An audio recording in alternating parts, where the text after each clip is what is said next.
Өнөөдрийн төргээд TV2 телевизийн цаг тутмын мэдээ хэлж байна. Мэдээллийг Бацаар танилцуулна.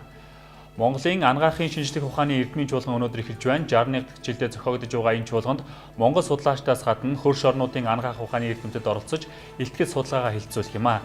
Чуулганаар эрдэмтэн багш судлаачид эрдэм шинжилгээ судалгааны ажлаад өгнөн хэлэлцдэг уламжлалтай.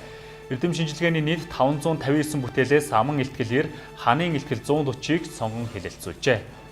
Бүгд найрамдагтад ард улсын шинжлэх ухааны харьяа хүрээлэн Шахах хотын их сургууль зэрэг байгууллагын зочин эрдэмтэд илтгэл тавих юм байна. Тээврийн цагдаагийн албанаас албан хаагчдынхаа гэр бүлийн харилцааг эерэг болгох, тэдний сэтгэл зүйн мэдлэгийг нэмэгдүүлэх зорилгоор хайраар болзын арга хэмжээг цэргийн нөхөрлөл олон улсын байгууллагатай хамтран зохион байгуулжээ. Болзоонд албаны харьяа газар хилцсэн 15 албан хаагч гэр бүлийнхээ хамт оролцлоо. Хамгийн олон жил ханилсан болон ширгэн хосуудыг урамшуулж, Америкийн нэгдсэн улсаас хүрэлцэн ирсэн Эдвард гэр бүлийн харилцааны сэтгэл зүй чиглэлээр мэдээлэл зөвлөгөө өгчээ.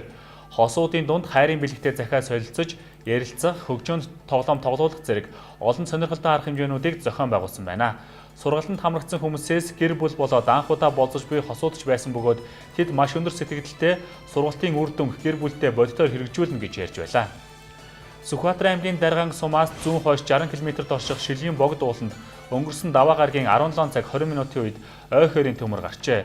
Ойролцоох жуучны баазын ажилчид Хэлийн цэргийн Тэг 184-р заставын бие бүрэлдэхүүн төмрийг унтрааж цурамд оруулсан байна.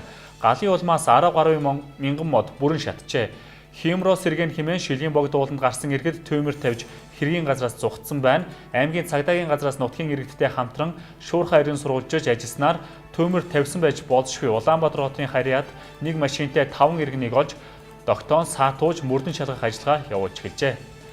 Баян-Онгор аймгийн Баян-Өндөр сумын Ямаан улсын мэх газар хавчиж байсан айлын ихнэр нөхөр галзуу чонод хазуусан хэрэг гарчээ. Иргэн басан ихний хамт мал өргөх чимээнээр гадагш гартал хоттой хонин дундаас нь чон гарч ирэн улмаар ихнэрлүү ноцож гэмтээсэн байна. Энэ үед иргэн басан чоныг модоор зогсон бөгөөд нүүрэн тус газраа гэмтжээ.